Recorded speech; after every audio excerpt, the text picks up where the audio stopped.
I got a box over here. I can drop you this over here. Grabbing the mic. Come over here. Get up by the phone. So she's going to bring her back here now. She knows her phone. Thank you.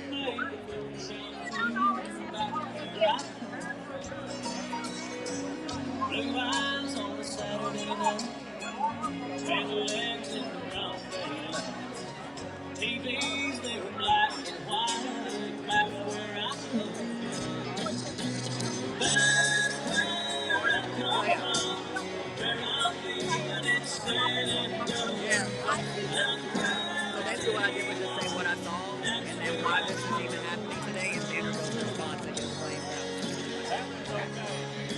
I was literally like, I went through my papers and trying to read everything verbatim. I don't want to give up.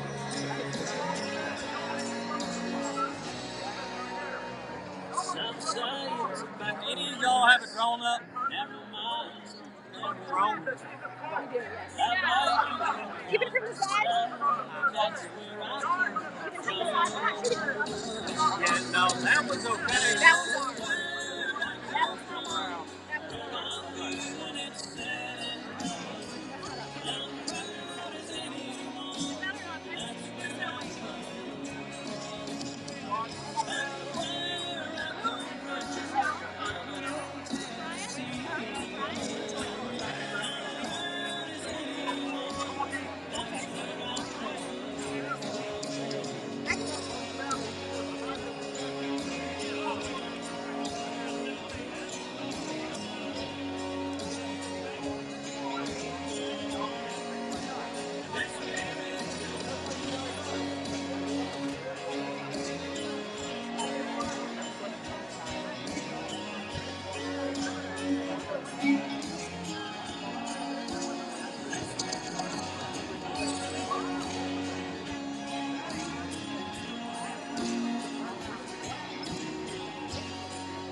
Thank you all for being here.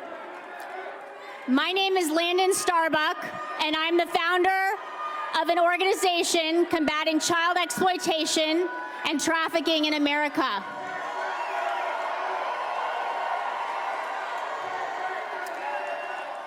We're here today to protect children from child mutilation. I am honored to join forces today with the Daily Wire, Matt Walsh, and we are so grateful to the survivors of the horrific child mutilation taking place in our state, to the survivors of radical gender ideology that devastates families, that decimates children's bodies and does not protect them or give them the health care they need and deserve. That is why we're here today, and there is nothing that is going to stop us from delivering that important message.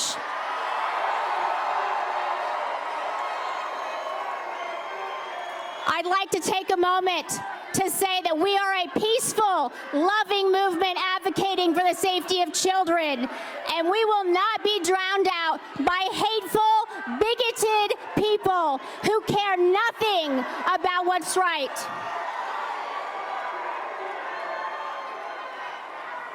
We ask you to open your hearts right now and recognize that we live in the greatest country in the world where we still have the freedom of speech. And with that said, I'd like to lead you in saying our Pledge of Allegiance. I'm going to pick a flag out there. I pledge allegiance to the flag of the United States of America and to the republic for which it stands, one nation, under God, indivisible, with liberty and justice for all.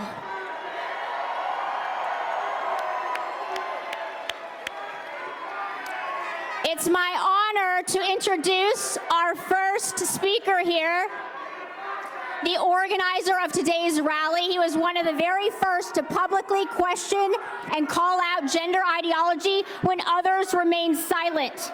He brought to light how pediatric hospitals around the country, including Vanderbilt University Medical Center here in Nashville, Vanderbilt, they're profiting off of so-called gender-affirming care. He revealed that one Vanderbilt doctor who boasted about how the surgeries and drugs that they administer on children are, quote, a huge moneymaker. But our first speaker is not just exposing the lies and harm befalling our children. He's taking real action to stop it. He is a best-selling author, creator of the groundbreaking documentary, What is a Woman?, and the host of the Matt Walsh Show on the Daily Wire. Tennesseans, please join me in welcoming the Matt Walsh.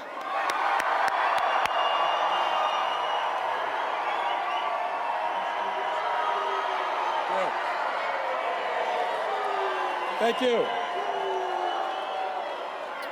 Thank you, everyone. I want to thank all of our speakers for being a part of this event.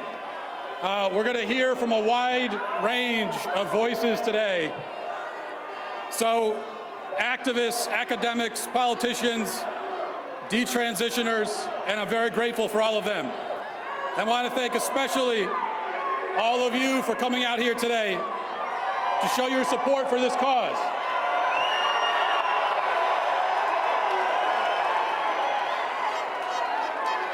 Now, these people here, they don't want you to hear what we have to say because they're cowards. They can't engage in the argument. All they could try to do is shut us down and silence us, but it's not going to work. We're still here. We're not going anywhere.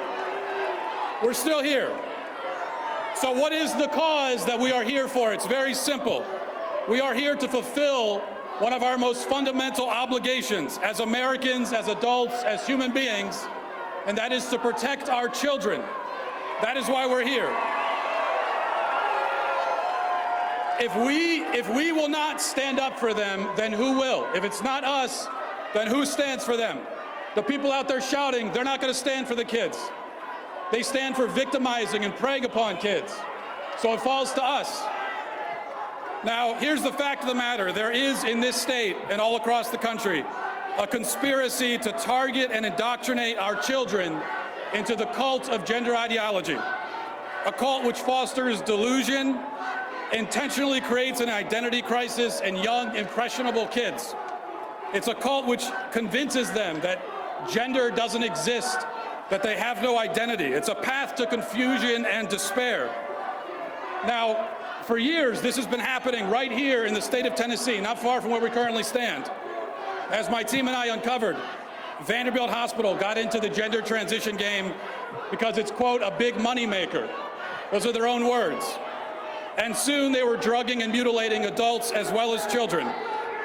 Now, let me ask you guys this. As Tennesseans, do we believe in castrating children? Do we believe in that? No. Do we believe in drugging and mutilating kids? They believe in it, we don't. Are we going to allow this in our state? Are we going to do what they want us to do, which is sit back in silence and allow our kids to be victimized? Are we? Now, I have 4 kids, and I have 2 more on the way. And like so many of you, I live every day constantly aware of the world that's out there, of these people who want to prey upon my kids. My kids have no idea, what these people will try to do to them. It's not fair. It's not right that our kids live in a culture in a country like that. But here's the thing. I'm not going to leave it to my kids to fight this fight. We don't leave it to our kids. We stand up and we fight. Okay, it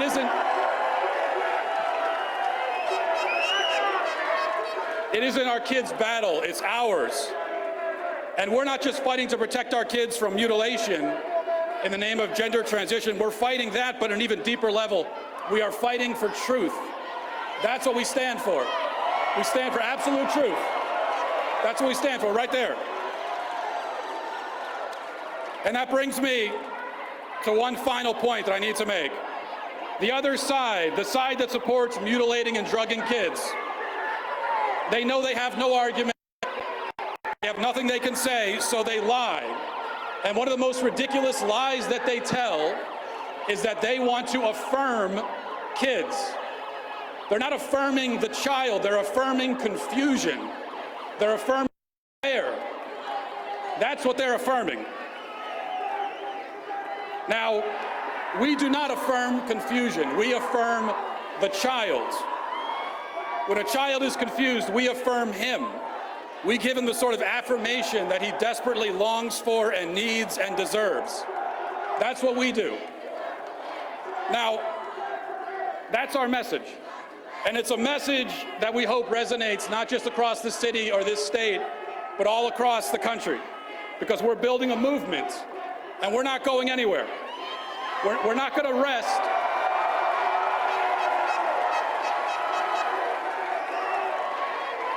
We're not going to rest until every child is protected from this madness. So the other side, they can shout and they can scream and they can call us whatever names they want. None of that will dissuade us, because this is a battle of good versus evil. And we are fighting for good. We're fighting for what is true. We're fighting for people who cannot fight for themselves and shouldn't have to. That's what we're fighting for. We're in this for the long haul, for as long as it takes, right? This is only the beginning, I promise you that. Thank you all. God bless. Thank you.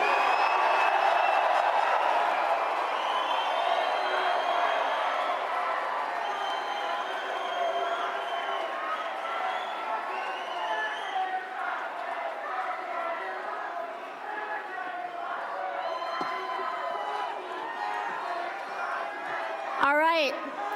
I want to thank you all for being here, because without you being here, nothing gets done. Change doesn't happen in Washington. It doesn't even happen across the street. It happens right here with we the people. And we have been on the side of being civil and kind. We have not screamed as other people have screamed at us while we're trying to be heard. We are the ones being censored on social media. This is the last standing public square in America where we can speak freely. And we will not be silenced by people with fascist mindsets who want to quiet us.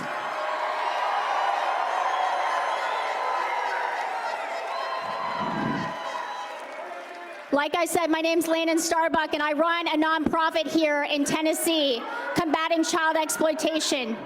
Every single day, we deal with survivors of the same thing that you're advocating for right here. Survivors of the most horrific realities. We deal with families right now with children over at the gender clinic, and they're on the end of the most horrific procedures that they regret, and they fear speaking out because of hateful behavior like this. That's why it is so important that we become that voice, and we get louder, and we become fearless.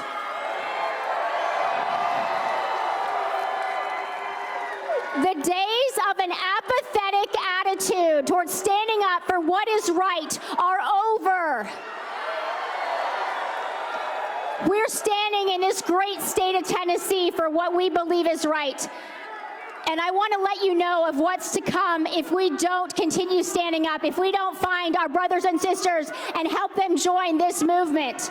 They want to take the children away from parents who refuse gender-affirmative care, who refuse to cut off the healthy breasts of their children. Just a few weeks ago, my organization went after a doctor here in Nashville, Tennessee, with a photo of the naked breasts of a 15-year-old girl on his website for profit. That is not okay. And that is legal in this state and in America, because it's not being used for sexual purposes. But let me tell you something. I fight sexual exploitation every day, and gender ideology and radical sexual ideology are deeply intertwined. You cannot separate them. They come together. They're here to sexualize our children. They will not stop until we stop them.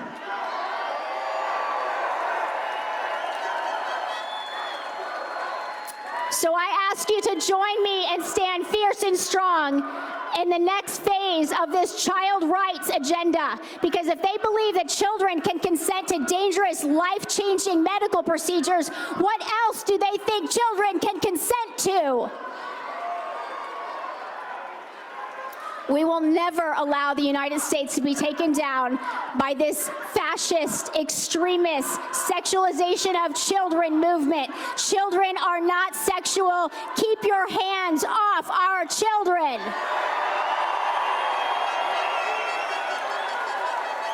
With that said, I'd like to welcome our next guest. Please welcome the President of the Convention of States and one of the nation's most effective grassroots activists and lawyers, Mark Meckler.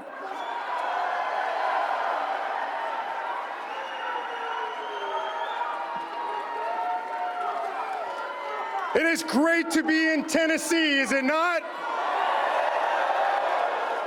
And I gotta say, of all the people I follow in the media, the guy that's out there putting it on the line, making the difference, actually doing the stuff, let's hear it for Matt Walsh.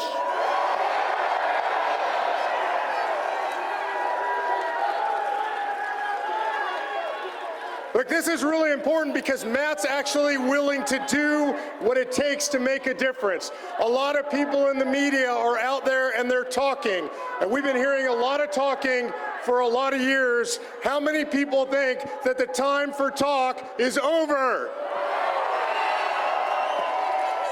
This is the time for action, and there is nothing more important than we can do than take care of our kids. And there is nothing worse that we could do for our kids than to butcher kids who are just teenagers who have no idea what's going on. Am I right? Now, I understand in the American body politic, we can have differences, and we do have differences. And I was out there walking through the crowd earlier, and what I saw is the folks that are out there that want to protect our kids are willing to have dialogue. And those that want to mutilate our kids want to shut you down. Are you going to let them shut you down? I would say, hell no, we're tired of being shut down. This is about human rights, and we need to protect our kids. And if we're not willing to stand up and protect our kids, then we're not for human rights. How many of you are going to stand up from now on and protect the kids?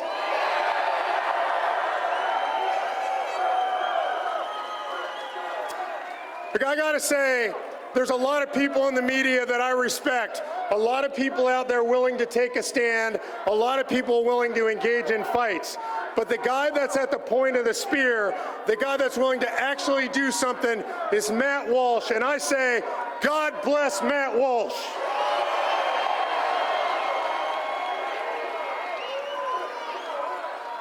Look, I love seeing brave people in the fight, and one of my favorite people out there in the fight now is somebody that I had the opportunity to meet recently. She is a brave warrior for what's right. She's willing to stand up and tell the truth no matter the cost. Please welcome former Congresswoman, 2020 presidential candidate, veteran, and host of the new podcast, The Tulsi Gabbard Show, Tulsi Gabbard.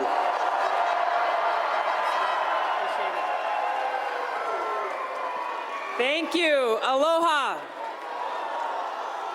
Thanks to all of you who have gathered here today on such an important issue. As we gather here this year, we're celebrating the 50th anniversary of the enactment of Title IX.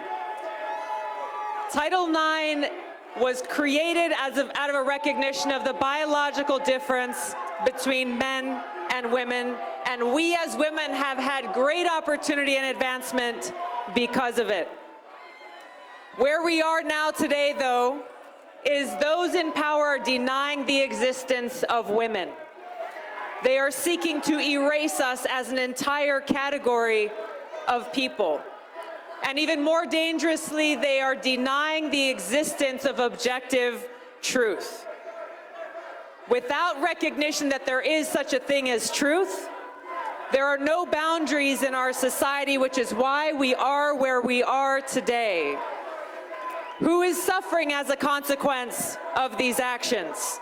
It is the most vulnerable among us, our children. That is why we are gathered here today, to stand up for our kids, to be their voice, because our kids are having their childhood stolen from them. I think there are a lot of you who are here who may be able to relate. Women here, I grew up a tomboy. I thought the boys were having all the fun. I cut my hair short. I wanted nothing more than to be a boy, because it was cool and it was fun. But guess what? Life moved on. I moved on and I grew up. I cannot imagine the kinds of pressures that are happening with our kids today, with our young girls who are tomboys. This is what's at stake here. We have people who are undermining our parents, using the threat of the rule of law to take away their right and responsibility to raise our kids, forcing compliance and trying to silence those of us who are here to speak up and fight for our kids. Our kids need us now. They need to hear our voices speaking up for them. They need to hear your voices of courage, your voice of truth. Exercise your right to free speech. Exercise your voice and cast your vote, because who in power matters.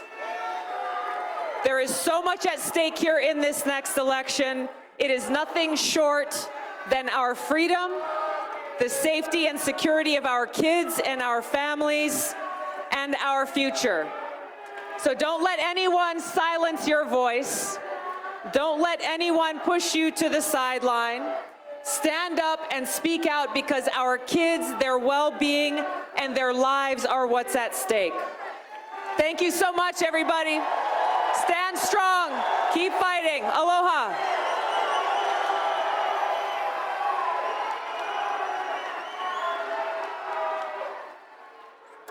All right, please welcome our next guest, Senior Counsel at Alliance Defending Freedom and an outspoken advocate for women's rights, especially in sports. Please welcome Christiana Kiefer.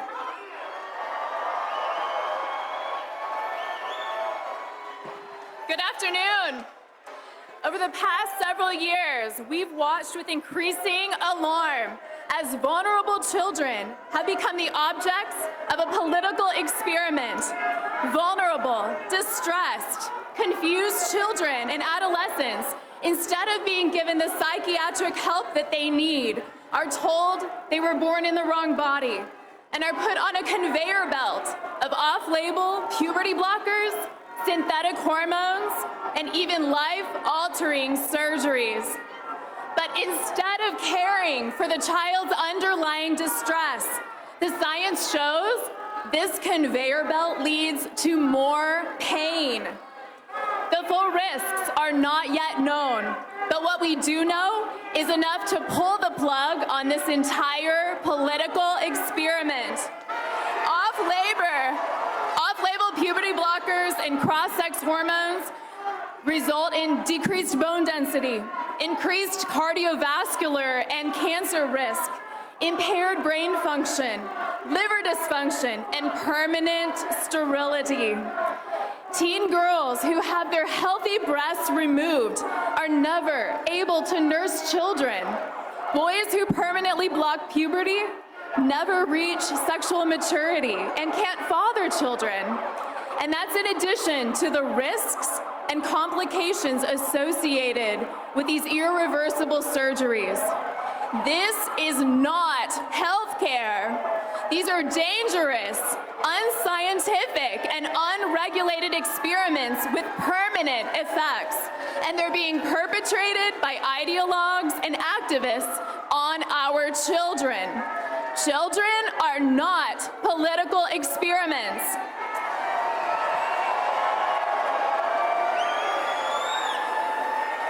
If kids lack the maturity and critical thinking skills to sign a contract, to vote, or even get a tattoo, how can they possibly be mature enough to understand and consent to the life-changing implications of these drastic procedures?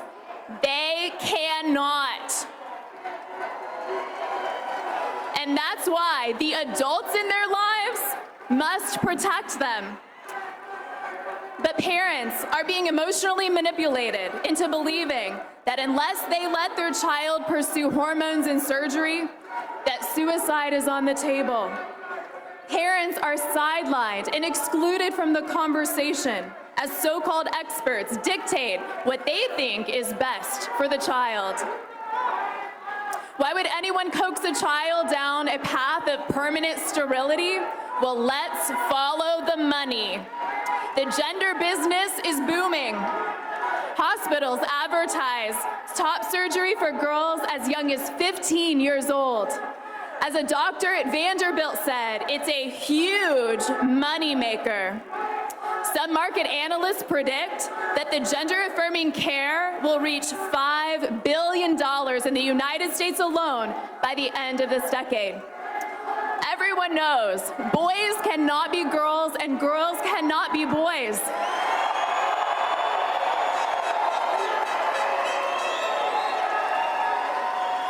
Our sex is written on every cell of our body, and no amount of medical interventions will change that. Our children are being sold a lie. So let's give kids real help. Not by permanently altering their bodies, but by treating their psychological and mental health needs. Let's help children love and recognize their bodies and teach them that true human flourishing starts with living at peace with your body. The vast majority of children who are distressed with their biological sex and allowed to progress through their natural puberty come to live at peace with their bodies. Don't turn them into a permanent medical patient. So, to parents, give your children the freedom to be who they are. Give them compassionate support and help them learn to embrace their bodies.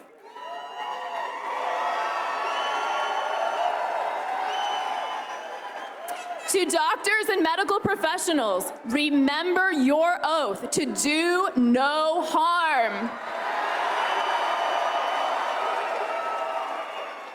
History will not look kindly on those who hurt the most vulnerable among us. And to the lawmakers of Tennessee and beyond, shut it down.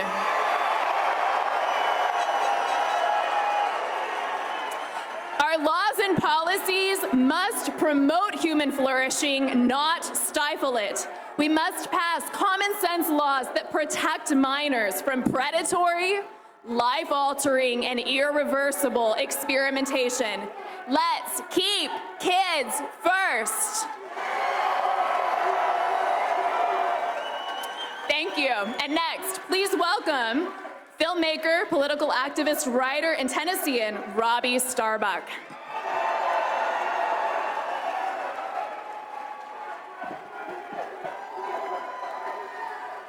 Hello, Tennessee.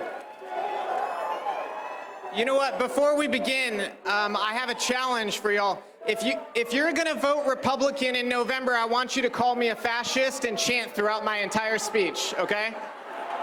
The whole thing. You gotta call me a fascist, but only if you're gonna vote Republican in November and you're gonna get a Republican president in 2024.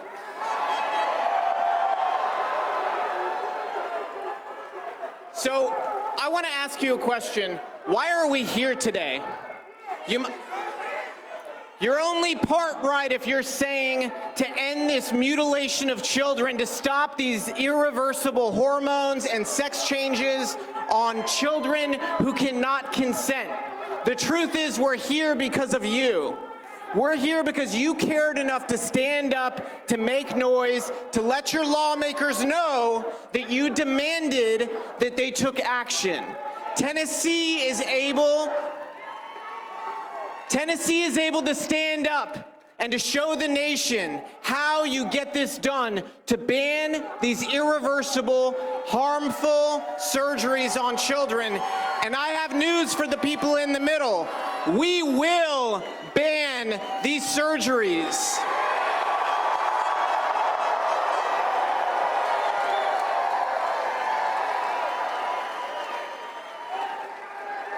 You know, it's interesting to hear them call this fascism when you stand up for children. The same people who want to force your kids in school to have pornography in their school libraries and in the libraries themselves for kids to check out. They're the same people who throw their political opposition in prison, who stifle your free speech online, who censor every thought that they don't agree with, and then have the nerve to show up and call us fascists. I have news for them. This doesn't stop here. This is step one. This is step one. Your entire far-left communist agenda, and yes, I use the word communist because that is what you are. My family came from Cuba, where they survived communism once, and we do not fear you. The people of Tennessee do not fear you. We look you in the eye and we tell you your day has come, your time is over. We will stand up, we will stop you, we will face you down anytime, anywhere, and we will beat you on the issues at the ballot box, and you will not take an inch in this state from here on out. So get the moving trucks ready, because this isn't the state for you.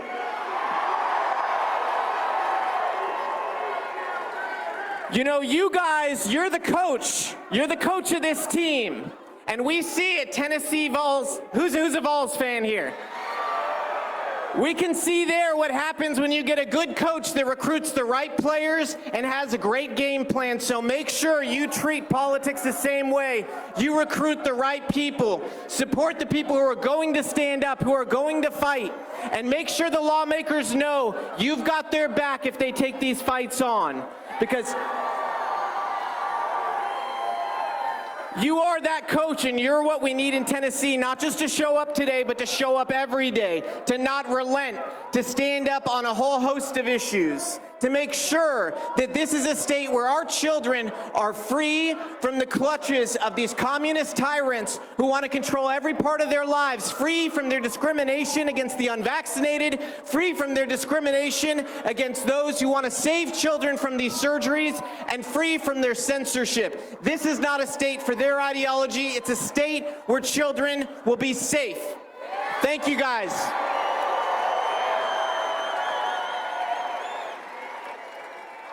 And you know what, before I go, I have a question for you, because we have a lot of lawmakers here, okay? We know, they know, we want this banned, and it is going to be banned in Tennessee. But I want to take a show of hands. How many of you would also like to ban drag shows for children? Let the lawmakers know. And how many of you want to ban pornography in libraries and at schools? How many of you want to ban medical establishments like Vanderbilt from discriminating against 6-month-old child, which they did earlier this year, and wouldn't let him get a heart transplant over vaccination status? So lawmakers, you're all here behind me. You saw the people, you know what they want. Now let's get it done and protect the children of Tennessee. Next up, we've got evolutionary biologist, journalist, and defender of free speech within the sex and gender debate. Please welcome Dr. Colin Wright.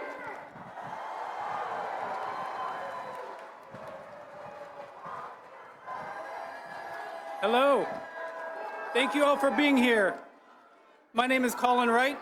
I'm an evolutionary biologist, perhaps best known for arguing the now controversial position that biological sex is real. There's only 2 sexes. The differences between males and females matter, and that women are adult human females. You might be wondering why this is relevant here at a rally about ending child mutilation, but it's actually extremely relevant because the justifications given for performing these horrific surgeries on children are rooted in absurd, reality-denying pseudoscience about basic biology. It's a pseudoscience that denies the existence of males and females. It's a pseudoscience that says that biological sex is just an arbitrary social construct. It's a pseudoscience that says that a person's identity determines their biology. And it's a pseudoscience that says that you can be born in the wrong body, which is demonstrated by having preferences and behaviors that are typically associated with the opposite sex. Most people don't realize how much our major scientific and medical institutions have been captured by this pseudoscience, literally claiming that girls who are tomboys and boys who are effeminate are literally transgender. But the American Psychological Association, the Endocrine Society, the American Psychiatric Association, and even the CDC, to name only a few, literally define someone being transgender as a person whose expression or behavior does not conform to that which is typically associated with their sex. That's their definition. Go look it up if you don't believe me. It doesn't get much clearer than that. If you have a daughter who is not an effeminate girl, she's actually a boy. If you have a son who is not a masculine boy, according to them, he's actually a girl. Or even something else entirely different altogether. This is absurd in the extreme.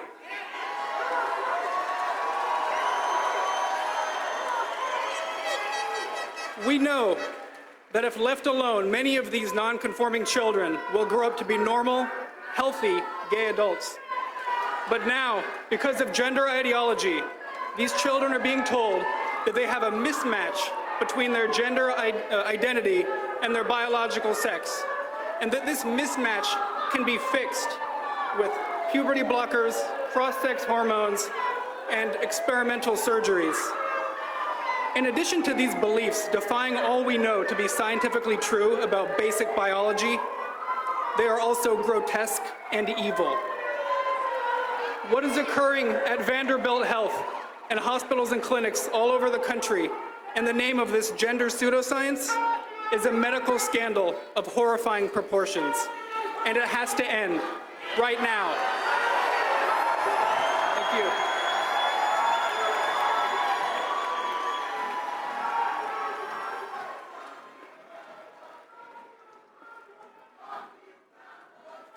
All right, guys, have you had I know you've had some fun here in the middle, but I have a question for y'all. If you really care about children, the people who are coming up here were children when they were lied to by the system that you defend. So if you have any respect for them, you'll listen. You'll stop this obscene, ridiculous, childish behavior. But even with that said, I just want to let you know that God made you beautiful, whether you are male or female, that we love you, that God loves you, and that we're so sorry that you've been lied to, exploited, and now you're in trauma mode where you can't even entertain any other thought because you're so scared and upset. It's so sad. We hope that one day you'll join us and you'll have compassion for the vulnerable, compassion for the children who have been maimed and abused. And with that said, I want to invite two heroes. Our first hero coming up is the founder of Trey Voices, and he was also one of the heroes of Matt's film, What is a Woman? He knows firsthand the life-threatening dangers and complications of so-called gender-affirming care. Please welcome Scott Nugent.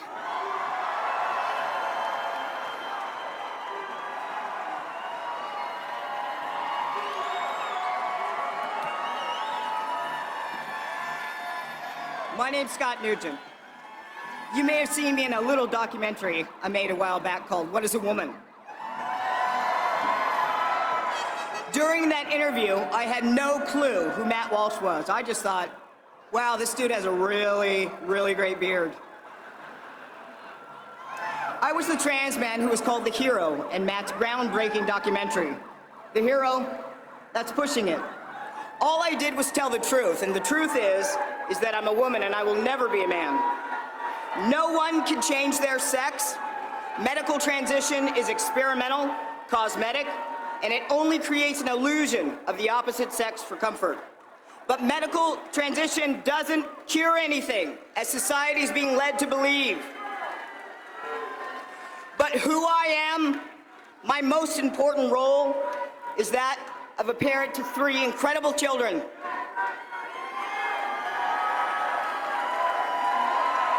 I'm a mother, and as a woman who has given birth, carried life, as someone who fell for the relentless onslaught of glitter bombs and unicorn farts, I'm here today to put an end to the idea that medical transitioning children is about human rights. It is not. It's about money. We need to stop pushing puberty blockers, hormones, and surgeries on children and youth. Stop telling kids they were born in the wrong body. They are just different, and different is okay. In fact, different is a superpower. You see, the truth is that awkward children, the gifted, the mentally ill, the autistic, the abused, the same-sex attracted are being targeted as a new cash cow called transgender health. The series of dangerous experimental procedures that has no long-term study that says it's safe or beneficial. How are we butchering an entire generation of youth in the name of tolerance and acceptance? This is hypocritical.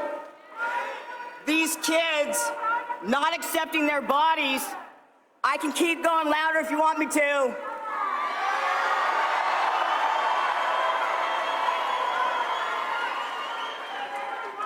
These kids that are drastically changing their physical appearance through puberty blockers, hormones, and surgeries is in itself the act of intolerance. Market research predicts that gender-affirming care will generate more than $5 billion by the end of the decade. If the current rate of kids that are being transitioned continues, we're going to have a whole generation of children, lifelong patients, without having one single disease. If I, as an adult, couldn't resist the temptation of a quick fix elixir, do you really think someone with an immature frontal lobe can? These children need people in their lives to help them embrace, accept, and love themselves for who they are. Not a delusion of something they will never become. There are many reasons a child or teenager might think that they're transgender. The transgender is not a condition. It's a verb. It's something you do through a choice you make. No one is born in the wrong body. That's hogwash.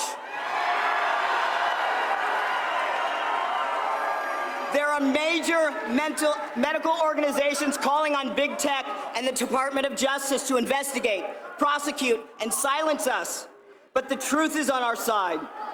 A lot is happening, exciting progress being made all around the nation, with Robin Lundstrom in Arkansas to lawmakers here in Tennessee, and many states working on legislation.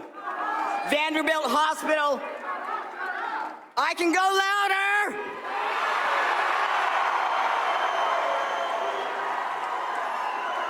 Vanderbilt Hospital temporarily halted performing gender-affirming surgeries on minors thanks to the pressure of the people like us.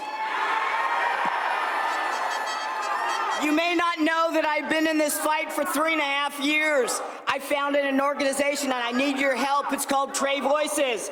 Its mission is to scream louder that medical transition is no place for a child. It's about the oldest greed since the beginning of time, money. If everyone knew the facts, then we would be calling it what it is, child abuse. My only objective with Trey Voices is to transfer my passion and experience as a trans man, as a lesbian, double quoted on the rainbow. Encourage everyone to talk to your children, your parents, your sisters, your brothers, your cousins, your neighbors, your coworkers.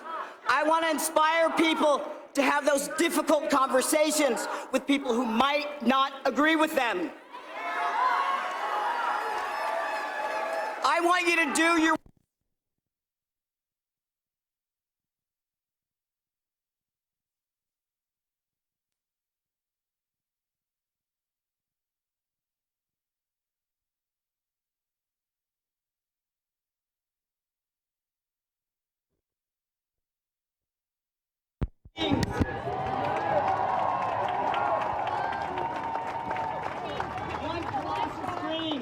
The medical transition is not for a child, because within this debate, a bigot today is a hero tomorrow.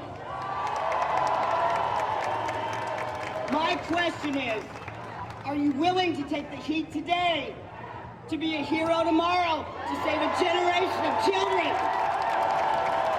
Because our children deserve us to adult better.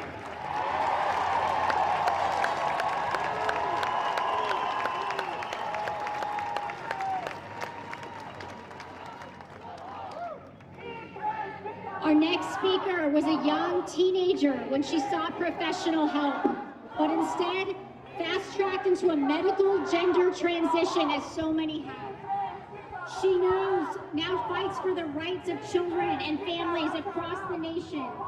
And before I welcome this incredible young woman, I want to ask the crowd to listen, because we care about the detransitioners that have been left behind. We care about their voices.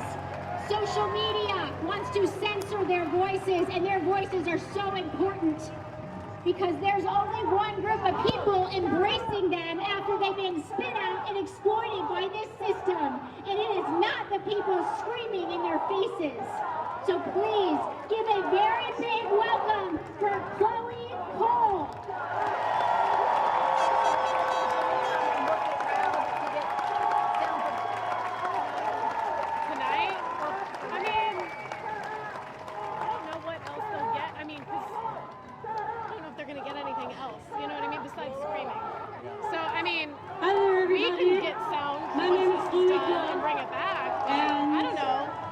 I flew out here all the way from California.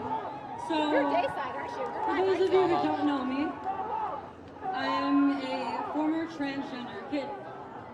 I'm biologically female, but throughout a good portion of my adolescence, I identified as male. If he wants to write or something, I don't mind. I started by socially transitioning at 12, meaning I cut my hair shorter, started buying boys' clothing, and asked my family to refer to me by a new name that I chose. From the looks of it, you could probably tell that it didn't work out. No.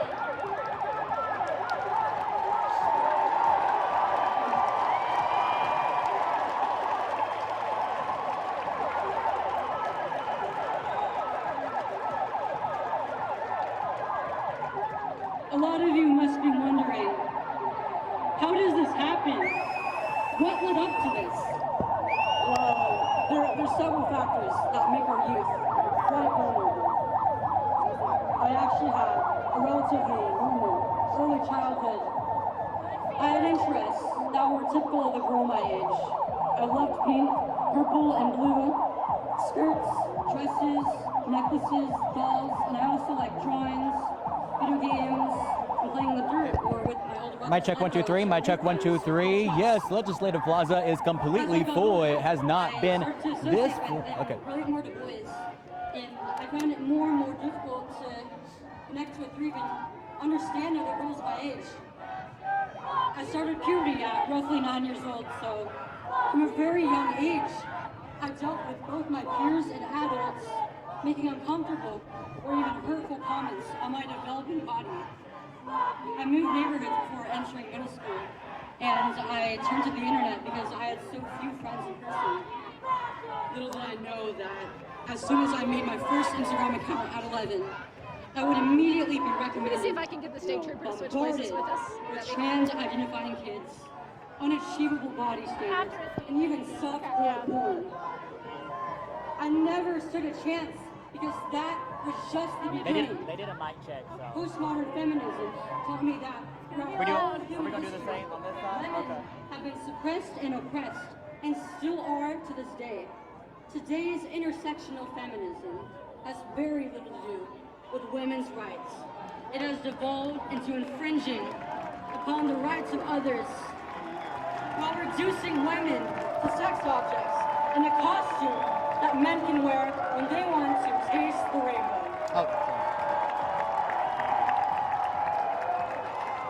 It is clear why I despise the idea of growing from a girl into a woman. But as a kid, I couldn't reason properly or introspect well enough to understand why I felt this way. I fell victim to the idea that I was actually a boy trapped within a girl's body, and I began to present myself in a way that felt more consistent with my so-called gender identity. I came out to my parents with a letter that I left on the table, asking them to refer to me by the name Leo and call me their son. They wanted to support me, but they were out of loss of what to do for me. And so they turned to the help of healthcare professionals, who went on to coerce them into giving up their role as parents and letting me do as I please. We had no idea these so-called doctors and therapists were just butchers and liars.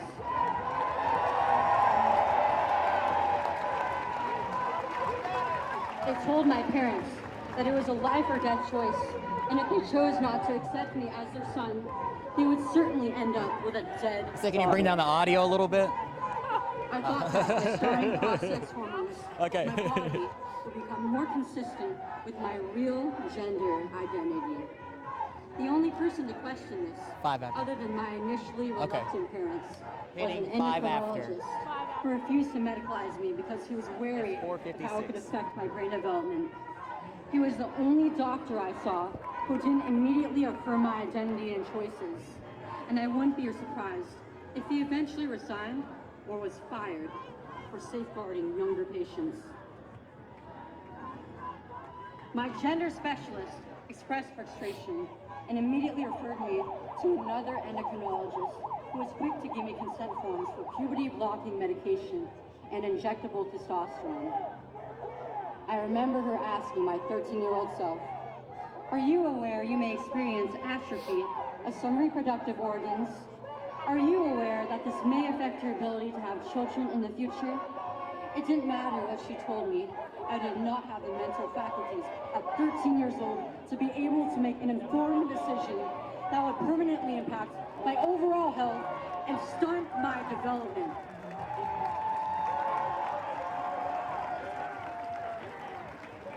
Neither did I at 15 when I sought to remove my breasts. After 2 uncomfortable years of binding my breasts to the world with a compression device called a breast binder, I wanted a way out. I wanted to stop wearing this binder while going on runs, swimming, or walking home from school in 100-degree weather. I wanted to look more like boys my age, and most importantly, I wanted to avoid the sexual tension that came with having a visibly feminine chest. I was groped at school, in a classroom, a place where I thought I would be safe. That was the final straw. I was afraid of being sexually assaulted again. I wanted this part of my body gone. And now it is, and it will be that way for the rest of my life, because I was allowed to make an adult decision as a traumatized 15-year-old. The next question is, just how often this has happened? Conservatives in the past have written the trans movement off as a circus act that does not warrant meaningful political discussion. Many on the right have been made aware of the trans kids epidemic and indoctrination in our schools only as of this year. Trans rights activists often outright deny that children diagnosed with gender dysphoria are ever medicalized. But when they're presented with evidence that it does in fact happen, they attempt to justify it. They'll go back on their statements and then say that it's actually a good thing. And to deny children of these barbaric treatments is to deny them of life-saving health care. These euphemisms are common, and they downplay the reality of medical transition. Some say that transition regret is incredibly rare, and that the reason that transgender individuals do transition is almost always due to external factors, such as social pressures or low income. This could not be any more false. A new detransitioner, often a minor, reaches out to me on a daily basis. This is an epidemic. I see detransitioners express their regret online and get bombed with hatred by trans activists who have millions of followers. They need to silence any dissent in order to maintain the carefully constructed narrative. As soon as I even expressed regret, I was met with hatred by the same people who encouraged and celebrated every milestone in my transition.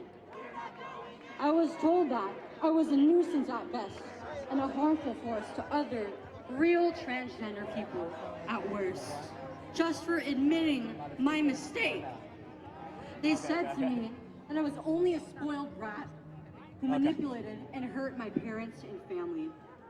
They said that I didn't deserve to go on testosterone or undergo mastectomy.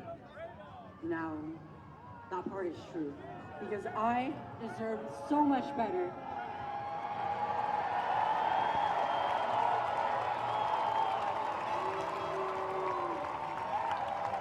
Children with gender dysphoria deserve so much better.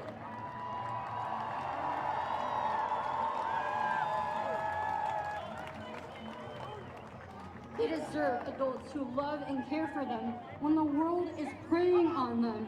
They deserve to just be kids. As somebody who knows this process well, I feel called to educate parents on the harms that are being passed on their children. Harms that ultimately led to the mutilation of my own body. If I can reach even one child with my story and change the trajectory of their life, I would consider my mission successful.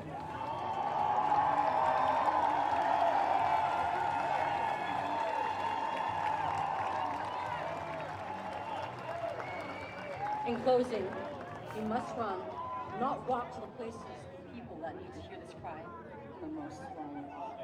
End child mutilation.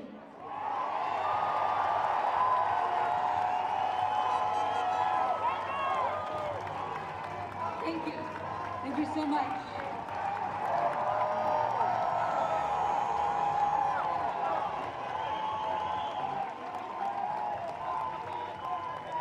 One more big round of applause for Scott and Chloe.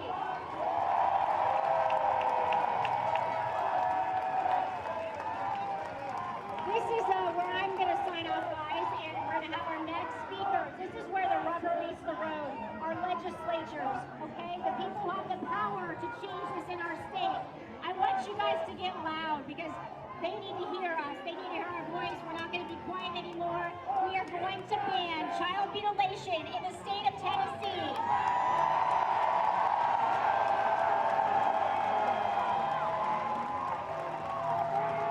We're going to protect children, and we are going to get louder because the voices of those heroes need to be heard. They deserve to be heard, and we are going to protect children from one more story like that from happening. Okay.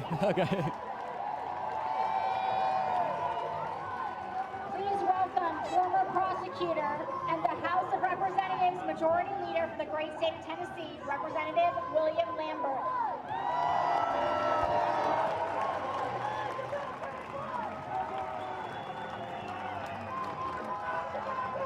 Thank y'all for being here today.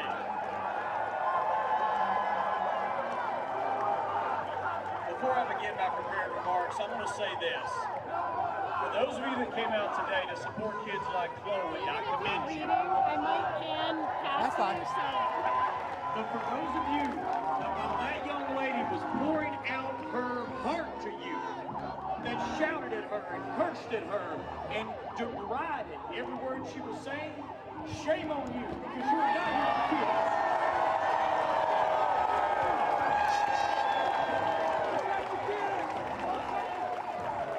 I want to thank the Daily Wire, and especially Matt Walsh, for their work on the critically important issues of bringing us here together today. If not for Matt and his team, the Certain University Medical Center just down the road would still be performing child mutilation They're in a surgeries package, like what happened. and I think after this package will be up. This madness is not unique to Nashville. We need to make this horrific practice illegal in Tennessee.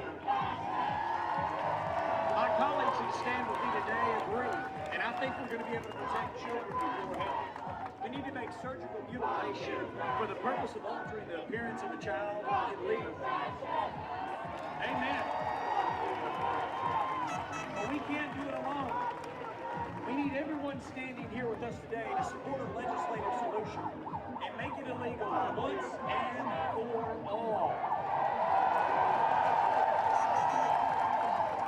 Now, some of these doctors may actually think they're helping these children, but they aren't. Some of them said outright that they perform these surgeries because it's profitable. That child then becomes a patient for life. I'm a dad myself, and I'll tell you what, that makes me angry. No child should ever have a surgery. No parent should ever consent to a surgery until they know the full risks that are associated with that surgery. I've spoken to multiple pediatricians right here in the state of Tennessee who are deeply concerned about what's becoming wildly perceived as normal in their field. Yeah, Rory, you know, hundreds of people have filled up Legislative Plaza, and you can actually look now, there hasn't been this many people here on Legislative Plaza this full since the 2020 rallies during the Black Lives Matter movement, and when people came out for George Floyd. And this rally is really about the gender affirmative surgeries that have been happening at Vanderbilt for kids, teenagers 16 and older. Matt Walsh, a conservative blogger, came out and said that he felt like the Vanderbilt University was performing these procedures illegally, despite Vanderbilt coming out to say that they only perform about 5 of those surgeries a year, and they do have to have parental consent for those that are under the age of 18. So since then, Vanderbilt has stopped performing those surgeries. But out here, there are people passionate on both sides. You have signs out here that says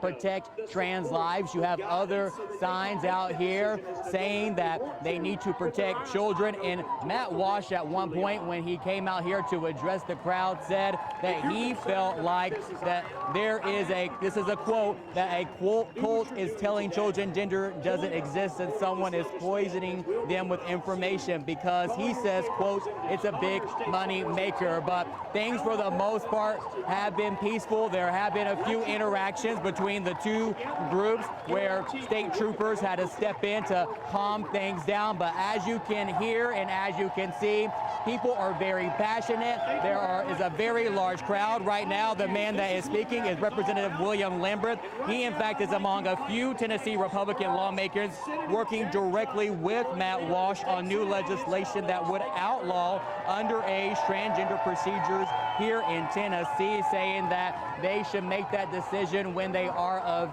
age at 18 years old. But we've heard from other people and nonprofits, we've heard from people who have detransitioned after receiving hormone blockers when they were younger. So a little bit of everybody is out here right now, but the counter protesters, they are very loud. The people in support of this rally are very loud, but we are still waiting for Senator Marsha Blackburn to come and address the crowd as well. Right now, they are having those lawmakers come to speak to the crowd. But again, this is a completely major crowd. Legislative Plaza is full of people on both sides, all very passionate about where they stand on transgender youth and these procedures being performed. So we're not going anywhere. We're going to stay out here and continue to follow this rally throughout the rest of the evening and night right here on News Channel 5. But for now, reporting live here from Legislative Plaza, Aaron Cantrell, News Channel 5.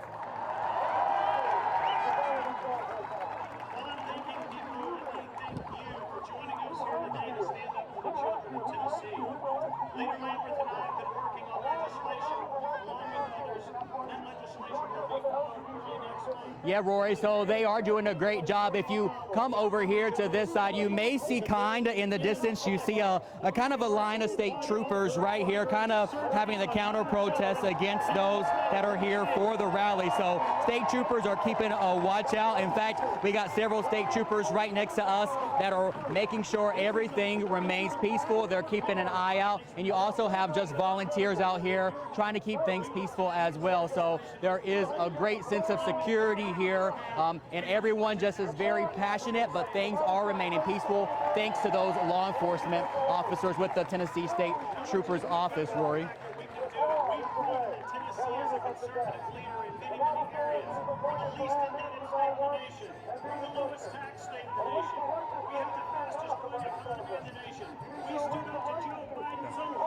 He threw a question at me.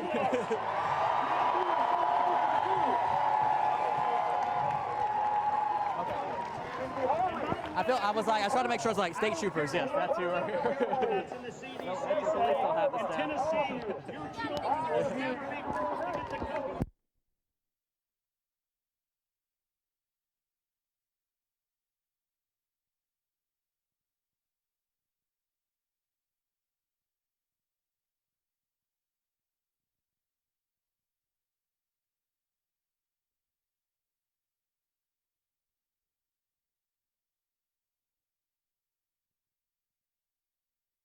I have the honor of introducing someone who really needs no introduction, certainly not here in Tennessee.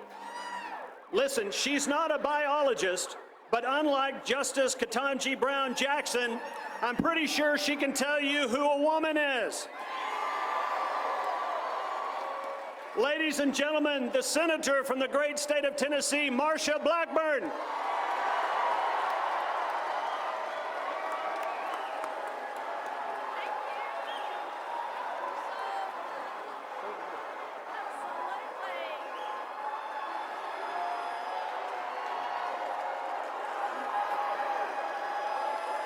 Thank you all. Let me tell you the great work that William and Jack are doing to lead the Tennessee General Assembly. We are so fortunate to be here in Tennessee. They are doing a great job making certain that they're protecting Tennessee families, and I know that they are going to do a great job in this coming General Assembly. They've told you it is children first and families first for them in Tennessee. And Matt Walsh and Daily Wire, what an amazing job, and we are all here today because of this information that Matt brought forward and showed what was taking place just down the street right here in Nashville, and showing how the radical left is trying to put their woke agenda on every single family in this state and in this country. And since the pandemic began, the left has been trying to tell you how to take care of your children. They've been trying to take the health care decisions away from parents and let the government make those decisions, but we will not let them do that here in Tennessee.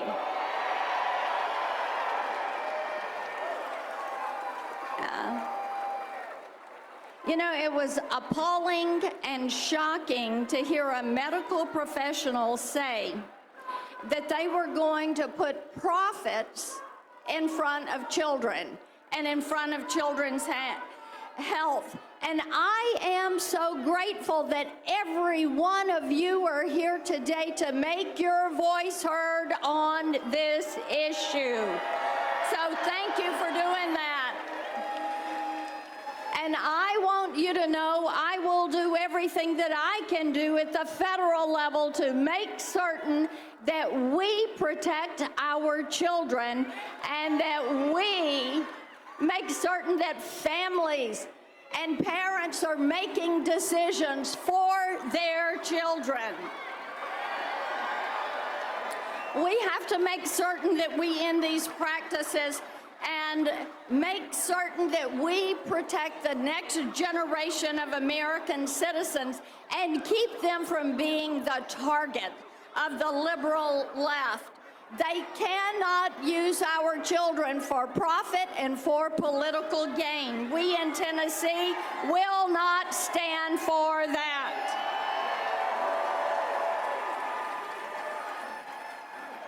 Last month, I sent a letter over to the FDA and the CDC and calling for an investigation of these puberty blockers and to see what is happening with using these off-label drugs on children.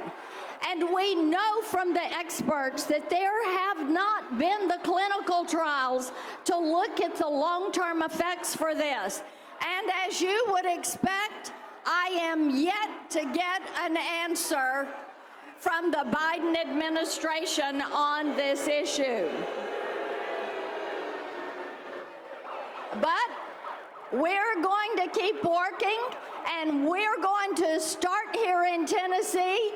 We are going to carry this movement to take care of our children, to end this child mutilation. We're going to take it to every state in the country.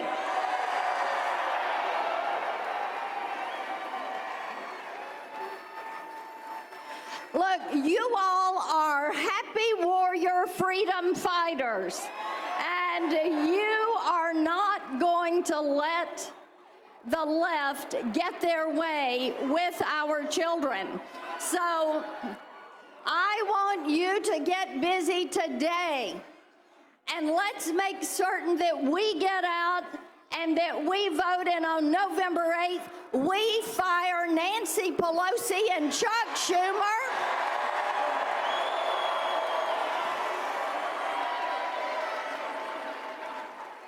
Let's make certain that here in Tennessee, we re-elect Jack and William and the other state reps and state senators who are standing here with you, making certain that we are going to take action here in Tennessee.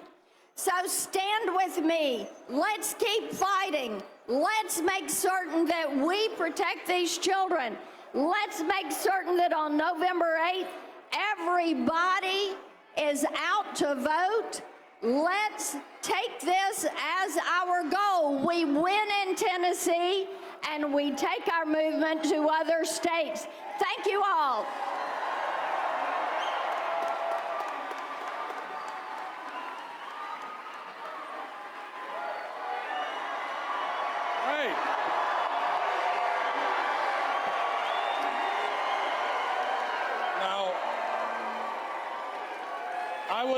I was only supposed to speak once today, but the trolls in the audience gave me such a warm reception, I thought I'd come out again. Now, because you see, that's the way it works. If you try to shut me up or drown me out, I just keep talking. That's the way this goes. And that's true of everybody here, right? The more they try to drown us out, the louder we're going to be.